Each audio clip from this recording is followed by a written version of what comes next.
Billionaire tips, just $1. Waitress's reaction changes her life forever. What if a single dollar tip, along with a few simple words on a forgotten note, had the power to completely change the direction of your life? Sarah Miller wiped down the counter at Rosie's Diner for the 100th time that day, the rag in her hand moving in practice circles. The neon lights buzzed overhead, casting a harsh glow over the chipped Formica tables and the vinyl booths that had seen better days. The smell of greasy burgers and burnt coffee clung to the air, and the jukebox in the corner played the same tired country tune it had for the past 3 weeks. It was just another Tuesday in small-town Ohio, and Sarah, at 27, felt like she was drowning in the monotony of it all. Her apron was stained with ketchup and coffee, her sneakers were worn thin, and her dark brown hair was pulled into a messy bun that had started to unravel hours ago. She'd been on her feet since 6 a.m., serving truckers, locals, and the occasional out-of-towner passing through on their way to somewhere better. The tips were decent enough to keep her afloat, but barely. Rent was due in a week, her car needed new tires, and the electric bill was already 2 weeks late. Sarah wasn't just scraping by. She was hanging on by a thread. "Hey, Sarah, can you grab table 6? They're getting antsy," called out Maria, the other waitress on shift, as she balanced a tray of milkshakes and fries. "Yeah, I got it," Sarah replied, forcing a smile. She grabbed a pot of coffee and headed over to the booth where a couple of truckers were arguing over whether the Browns had a shot at the playoffs. She poured their refills, cracked a joke to keep them happy, and pocketed a crumpled $5 bill as a tip. It was the same routine, day in, day out. Smile, serve, repeat. But deep down, Sarah wanted more. She'd always dreamed of something bigger, maybe owning her own little cafe, or going back to school to study business. She wasn't sure what exactly, but she knew she wasn't meant to spend her life wiping down tables and dodging creepy comments from drunk regulars. The problem was, dreams didn't pay the bills. And every time she tried to think about the future, the weight of her reality, bills, debt, and exhaustion, crushed any spark of hope. It was around 2 p.m., the post-lunch lull, when he walked in. The old man was a regular at Rosie's, always sitting at the same corner booth by the window. He was in his late 60s, maybe early 70s, with a shock of white hair and a weathered face that looked like it had seen 1,000 stories. He always wore a plain gray suit, slightly rumpled, and carried a beat-up leather briefcase. Sarah didn't know much about him, nobody did really, but he was polite, quiet, and tipped exactly $1 every time, no matter the size of his order. "Afternoon, Mr. Thompson," Sarah said, sliding a menu onto his table. She'd started calling him that a year ago, when she noticed the name stitched into the lining of his coat. He never corrected her, so she figured it was close enough. "Just coffee and a slice of pie, Sarah," he said, his voice warm but gravelly, like he'd spent a lifetime shouting over machinery, or maybe just life itself. His blue eyes twinkled as he smiled, and Sarah couldn't help but smile back. There was something about him, maybe the way he always looked her in the eye, like he actually saw her, not just the waitress. "Cherry or apple today?" she asked, already knowing the answer. "Cherry. Always cherry." He winked, and she laughed, heading back to the counter to place the order. As she poured his coffee, Sarah's mind wandered. She wondered about Mr. Thompson, where he came from, what he did. He didn't seem like the other regulars. He wasn't a trucker or a farmer or a factory worker. He had an air of something else, like he'd lived a bigger life than this small town could hold. But if he was someone important, why was he always here, eating pie and drinking coffee in a nowhere diner? She brought his order over, set it down, and went about her shift. An hour later, Mr. Thompson waved her over to pay his bill. He handed her a crisp dollar bill, as usual, but this time there was something else, a small, folded piece of paper tucked under the bill. "Thanks, Sarah," he said, his eyes lingering on her for a moment longer than usual. "You're doing good work." She nodded, pocketing the dollar and the note without much thought. "See you next time, Mr. Thompson." He tipped his head, grabbed his briefcase, and shuffled out the door, the bell above it jingling softly. It wasn't until her break, when Sarah finally sat down in the cramped back room with a lukewarm cup of coffee, that she remembered the note. She pulled it out of her apron pocket, expecting a scribbled thank you, or maybe a phone number. She'd gotten those before, usually from creepy guys who thought a smile meant she was interested. But this was different. The note was written in neat, deliberate handwriting, the kind you don't see much anymore. It read, "The value of life is not in what you earn, but in what you give. Your journey is in your hands. Don't wait for the world to change. Change your world." Sarah stared at the words, her coffee forgotten. Something about them hit her like a punch to the chest. She read them again, then a third time, her fingers tracing the paper. It wasn't just the words, it was the way they seemed to speak directly to her, to the part of her that felt trapped, invisible, and defeated. She thought about her life, the endless shifts, the bills piling up, the dreams she'd shoved into the back of her mind because they felt impossible. And here was this note from a man she barely knew, telling her she had the power to change it all. It was absurd, almost laughable. $1 tip and a piece of paper weren't going to fix her problems. But as she tucked the note back into her pocket, she felt something shift inside her. A spark. A tiny, fragile flicker of hope. Over the next few weeks, Sarah couldn't stop thinking about the note. She kept it in her apron, pulling it out to read during quiet moments between orders. Each time, the words felt a little more real, a little more possible. She started to notice things she hadn't before, small opportunities to take control of her life. She signed up for a free online course in business management, staying up late after her shifts to watch the videos. She started saving a few dollars from every paycheck, even if it was just $5 here or there. She even began talking to Maria about her dreams, something she'd never done before. "You're different lately," Maria said one day as they were restocking the condiment caddies. "Like I dunno, lighter. What's up with you?" Sarah shrugged, a small smile tugging at her lips. "Just trying to figure some stuff out, I guess." Maria raised an eyebrow but didn't push. Sarah wasn't ready to share the note with anyone yet. It felt too personal, like a secret she was still figuring out how to use.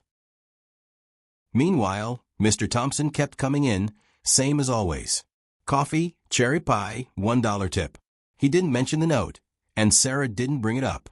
But every time she saw him, she felt a quiet gratitude. He'd given her something more valuable than money, a reminder that she wasn't just a waitress, that her life wasn't just this diner. 5 months later, Sarah's life was still a grind, but it felt different. She was halfway through her online course, and she'd saved up enough to buy a used laptop so she could study more comfortably. She was starting to believe in herself again, to see a future beyond the diner. But she still wasn't sure how to make it happen. Until the day everything changed. It was a busy Friday night, the diner packed with families, truckers, and a group of rowdy teenagers celebrating a football win. Sarah was in the zone, juggling orders, and keeping her cool even when a kid spilled soda all over the floor. As she was clearing a table, a man in a sharp blazer approached her. He was in his 40s, with slicked back hair and a confident smile. "Sarah, right?" he said, glancing at her name tag. "I'm Tom Carver. I own a couple of restaurants in Columbus. I've been watching you work tonight, and I'm impressed. You've got a knack for this." Sarah blinked, caught off guard. Thanks. Just doing my job." "I'm opening a new place downtown," Tom continued, unfazed. "Upscale, but approachable. I need someone to manage the front of house, someone who can handle the chaos, keep the staff in line, and make the customers feel at home. I think you'd be perfect." Sarah's heart skipped a beat. A management position? In Columbus? It was a 2-hour drive, but the pay would have to be better than the $10 an hour plus tips she was making now. Still, doubt crept in. She'd never managed anything before. She didn't have a degree, just a high school diploma and a half-finished online course. What if she screwed it up? "Can I think about it?" she asked, her voice quieter than she meant it to be. Tom nodded, handing her a business card. "Take your time, but don't take too long. I need someone to start next month. Call me." That night, as Sarah lay in bed, her mind raced. The job was everything she'd dreamed of, a chance to move up, to make something of herself. But it was also terrifying. What if she wasn't good enough? What if she failed? She reached for the note, which she now kept on her nightstand, and read it again. "Your journey is in your hands. Don't wait for the world to change. Change your world. The words felt like a lifeline. She realized this wasn't just about a job. It was about believing in herself, about taking a risk to create the life she wanted. The note had been the spark, but this decision was the fire. She had to take the leap. Sarah called Tom the next morning and accepted the job. The next few weeks were a whirlwind. She gave her notice at Rosie's, packed up her small apartment, and moved to a tiny studio in Columbus. The new restaurant, Carver's Bistro, was sleek and modern, with exposed brick walls and a menu that made Sarah's mouth water just reading it. Her role as front-of-house manager was daunting. She was in charge of training the waitstaff, handling customer complaints, and making sure everything ran smoothly.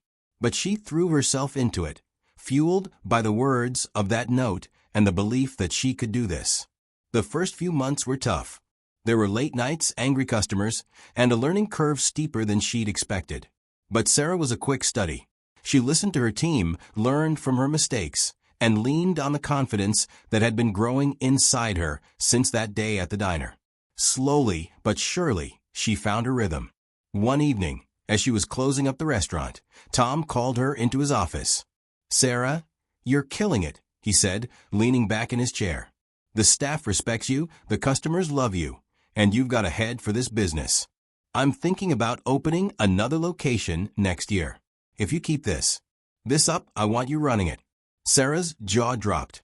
"Are you serious?" "Dead serious," Tom said. "You've got what it takes." Tears pricked at her eyes, but she blinked them back. "Thank you, Tom. That means a lot." As she walked home that night, Sarah felt like she was floating. She pulled the note out of her purse and read it again, smiling to herself. That dollar tip, that little piece of paper, it had changed everything. A year later, Sarah was thriving. Carver's Bistro was a hit, and she was being groomed to take over the new location.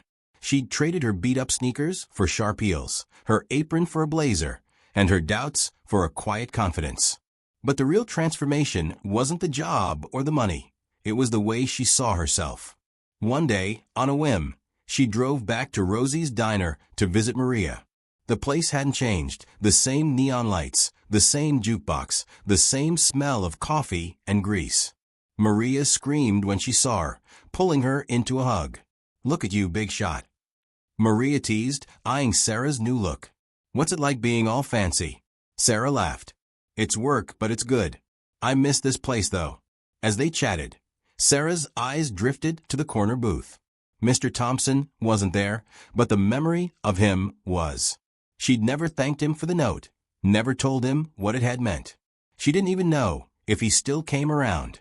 "Hey, Maria," she said, hesitating. "You ever see that old guy, Mr. Thompson, anymore?" Maria frowned. "Who?" "You know, the guy who always sat there." She pointed to the booth. "White hair, gray suit, always ordered cherry pie." Maria shook her head. "Doesn't ring a bell. But we get a lot of old guys in here." Sarah's stomach twisted. That was weird. Mr. Thompson had been a regular for years. How could Maria not remember him? She brushed it off, figuring it wasn't a big deal. But as she drove back to Columbus, a strange thought hit her. She pulled over, grabbed her phone, and started searching. Thompson, Ohio businessman brought up nothing useful. She tried Thompson Cherry Pie Diner, then Thompson Inspirational Note. Still nothing. It was like the guy didn't exist. But he had to. Sarah had served him dozens of times. She could still picture his face, his voice, that warm smile. Then it hit her. The suit, the briefcase, the way he carried himself. Could he have been someone important? Someone who didn't belong in a small-town diner, but chose to be there anyway? She typed Billionaire, Ohio Cherry Pie into her phone, half laughing at herself. The results were a mix of random articles. But one caught her eye. A profile of a reclusive billionaire named Edward Thompson who'd made his fortune in tech decades ago. The grainy photo showed a younger man, but the eyes, those twinkling blue eyes, were unmistakable. Sarah's heart pounded. It couldn't be. Could it? Edward Thompson was a legend, a guy who'd vanished from the public eye years ago. Rumor had it he lived a quiet life, popping up in random places, leaving cryptic advice for people he thought had potential. There were stories online, unconfirmed but persistent, about him leaving notes, small gestures, that changed people's lives. She read the note again, her hands shaking. The value of life is not in what you earn, but in what you give. It sounded like something a billionaire might say, someone who'd learned the hard way that money wasn't everything. Had he seen something in her? Had he chosen her? The truth hit her like a freight train. The dollar tip, the note, it wasn't just a random act of kindness. It was a test. A nudge from a man who'd built an empire and walked away from it, who knew what it took to change your life. And Sarah had passed. Sarah never saw Mr. Thompson again. She went back to Rosie's a few times, hoping to catch him, but he was gone. Maybe he'd moved on to another town, another diner, another person who needed a spark. But his note stayed with her, a reminder that the smallest moments could be the most powerful. As she grew in her career, Sarah made it her mission to pay it forward. She mentored her staff, encouraging them to chase their dreams. She left little notes of her own for customers who seemed lost, simple words of hope and inspiration. She didn't have billions, but she had something to give. The twist wasn't just that Mr. Thompson might have been a billionaire in disguise. It was that Sarah's transformation wasn't about the job, the money, or even the note itself. It was about learning to see every challenge as a chance to grow, every setback as a setup for something bigger. That $1, that one moment, had taught her that her life wasn't defined by her circumstances. It was defined by her choices. And as she stood in the doorway of the new Carver's Bistro location, watching her team prepare for opening night, Sarah knew she'd never stop choosing to change her world.